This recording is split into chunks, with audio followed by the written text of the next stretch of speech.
السلام عليكم يا صباح السعادة والهنا والسرور. النهاردة هنجهز مع بعضينا الكنتاكي التحفة ده بطريقة سهلة وتتبيلة تحفة تحفة، أحلى من اللي بتشتريها من بره بطبقة حلوة ومش مبالغ فيها، مظبوطة مقرمشة والطعم من جوه خيال خيال، وبجد حلوة جدا هتعجبكم وهتنال إعجابكم. هتقدموها مع رز بسمتي أو رز عادي زي ما أنا قدمته كده، وكمان سلطة ومايونيز وكاتشب، تحفة جدا. لايكات كتير وسبسكرايب وكومنتات كتير، ويلا بينا على الفيديو بصلاتنا على الحبيب. اول حاجة مجهزة فرخة معايا بالشكل ده. الفرخة بقى هاخدها، هقسم مثلا الرقبة بتاعتي كده هقسمها اتنين، ماشي، وبعد كده اعمل فيها فتحات بالشكل ده بحيث ان هي تستوي معايا، وبحيث في نفس الوقت ان تاخد من التتبيلة. الصدور طبعا انا مقطعة على جزئين، برضو تتقطع على 4 اجزاء بحيث ان هي تاخد تبقى معاكي حجم كتير، وفي نفس الوقت تستوي معاكي بسرعة، وفي نفس الوقت برضو تاخد من التتبيلة. الاوراق بتاعتك انت طبعا لو شايلة الرمانة منها يبقى تقسمي الورك على 2 زي ما انتوا شايفين. وساعات وفي ورك كان صغير رحت سبته، يعني سبته زي ما هو، يا دوب بس ان انا عملت فيه فراغات زي ما انتوا شايفين بالشكل ده. هتعملوا زي ما انتوا شايفين معايا كده، تعملوا التفريغات اللي انا عاملاه بالشكل ده بحيث زي ما قلت لكم تستووا معانا. الفرخه هتعمل معاكي كميه حلوه جدا جدا.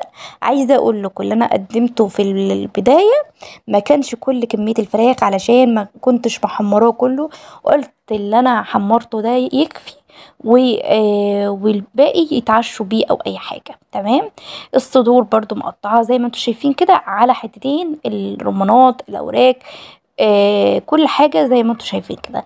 عملت كمية حلوة جدا، وممكن تعملي بفرختين تعزمي عيلة العيلة وجيران الجيران كمان.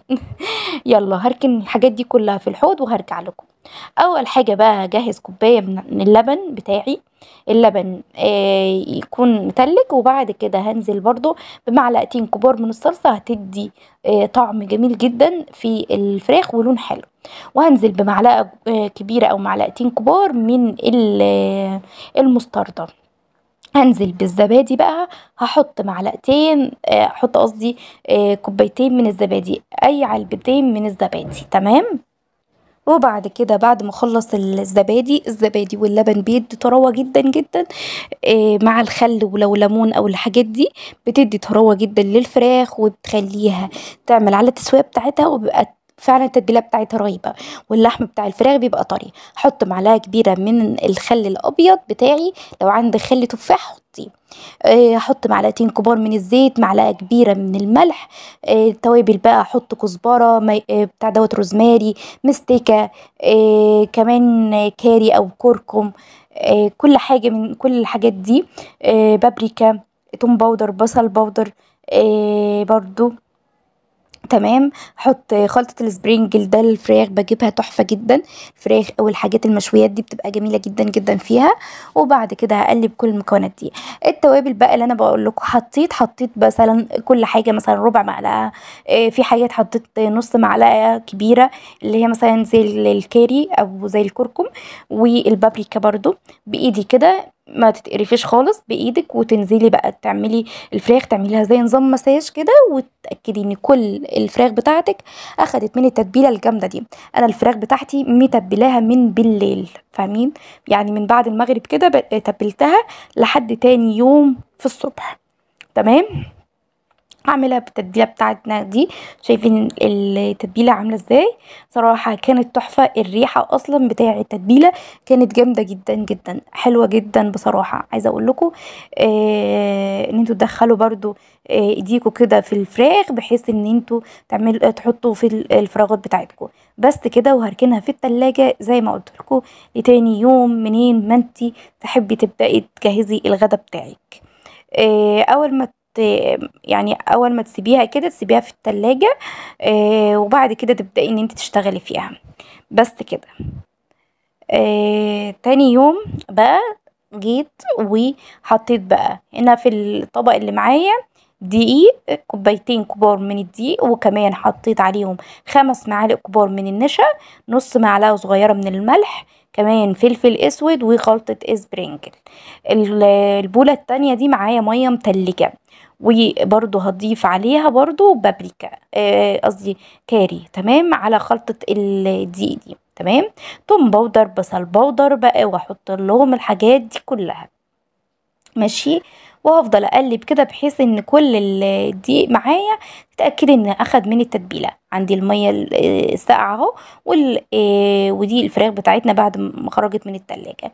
هتاخدي الفراخ بتاعتك بعد ما تشيليها من الخلطه بقى شويه كده، تحطيها في الدقيق، ما تديهاش غير يعني خطوه واحده بس في الدقيق، وبعد كده في الميه، وتاخديها تتبليها بالدقيق بعد كده، وتفضلي تاخديها كده على قد مثلا 4 مرات أو 5 مرات في الدقيق، تغطسيها في الدقيق تمام.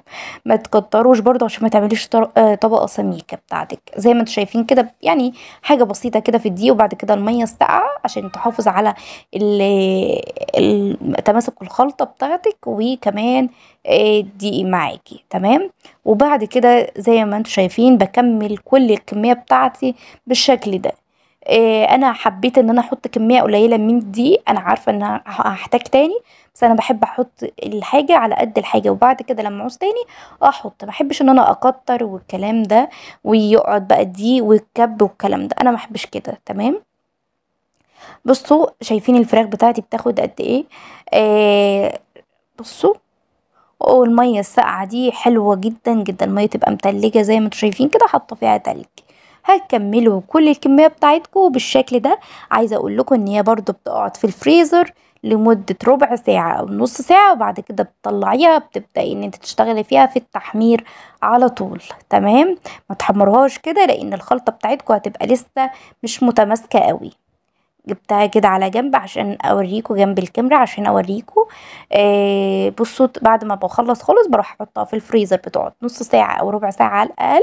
وبعد كده عبال ما احمر الرز وكل حاجة، ابدأ بقى ان انا اشتغل في اللهم صل على الحبيب، احمر الكنتاكي معايا، تمام.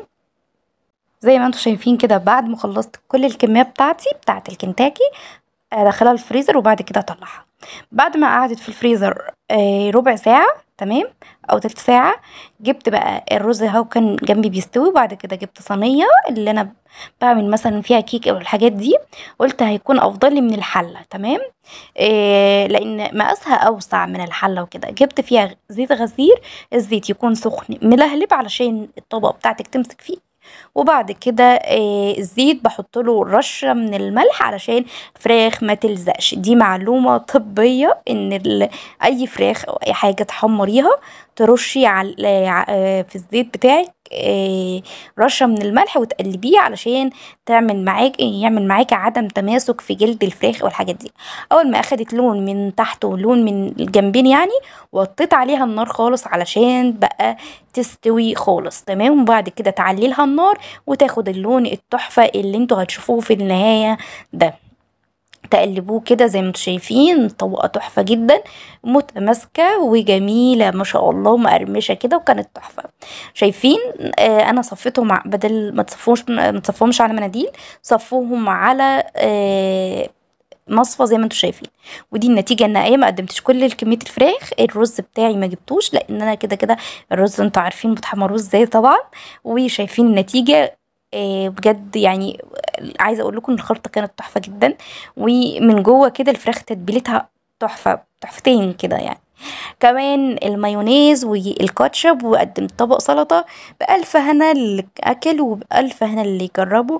أتمنى تدعموني، بحبكم جدا في الله، أترككم في رعاية الله، والسلام عليكم.